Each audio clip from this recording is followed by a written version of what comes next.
যদি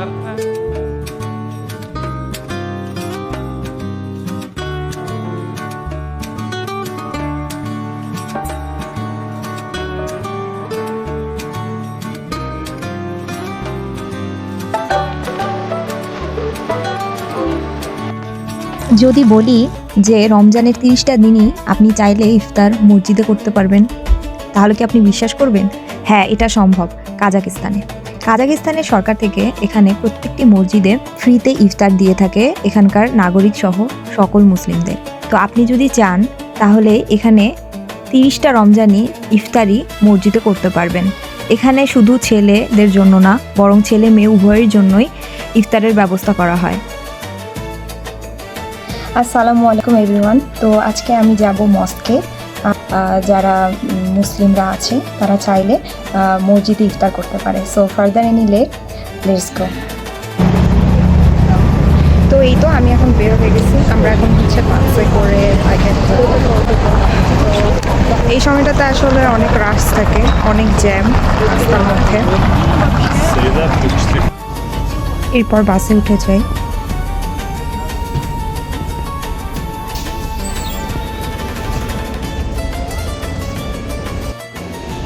The Bayken Mosque, located at Ruzbakiev in Almaty's Bostandik district. It's a modern 6-floor mosque opened in December 2014.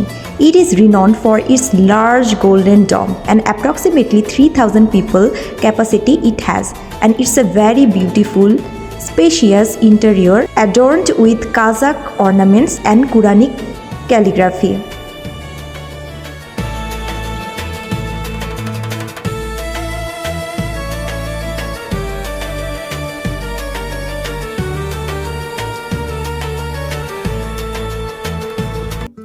তো আসরের নামাজটা আমি এখানে পড়ে নেই। নামাজ পড়ার পর দেখি একটা খুবই কিউট বেবি ওর আম্মুর সাথে মস্কে আসছিল এবং আমি ওকে কোলেও নিছিলাম।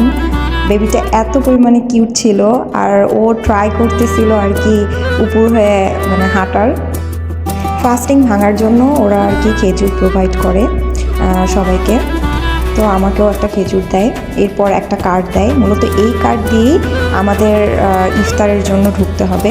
শুটিং করতেছিলাম তখন আর কি এমন খুব বেশি কিছু মেয়েদের পছন্দটা এতটা ছোট ছিল যে শ্যুট করার মতো কোনো আমি স্কোপ পাইনি।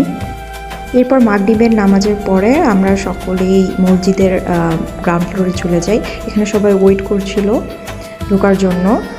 তো তারপরে আর কি ঢুকে যাই। তো এটা ছিল সেই দিনকার তার পিলফ, সালাদ, রুটি যেটাকে ওরা খেলেক বলে। তারপরে চাও প্রোভাইড করে, কিন্তু আমি যেহেতু চা খাই না সেই কারণে আর কি আমি নিইনি। তারপরে যারা বাকিরা ছিল তারা সবাই আমার সাথে গল্প করতেছিল যে আমি কোথা থেকে আসছি, কোন ইউনিভার্সিটিতে পড়ি, এক্সেট্রা এক্সেট্রা। তো এর পাশাপাশি ওরা একদিন এই ডিশটাও দিছিল। এই ডিশটা হচ্ছে ওদের একটা ট্র্যাডিশনাল ডিশ, যেটা হচ্ছে ওরা শিপের কলিজা দিয়ে আলু দিয়ে রান্না করে। তো এটাও মোটামুটি ভালোই ছিল। সাথে ছিল চকলেট, সালাদ আর অ্যাজ ইউজুয়াল যেটা ওরা দেয় সেটা হচ্ছে চা, তার সাথে পানি। তো ওভারঅলি এদের ইফতারটা খারাপ না। এরা স্পাইসেস একটু কম ইউজ করে, যেটা তুলনামূলক বাঙালিদের কুইজিন থেকে একটু আলাদা।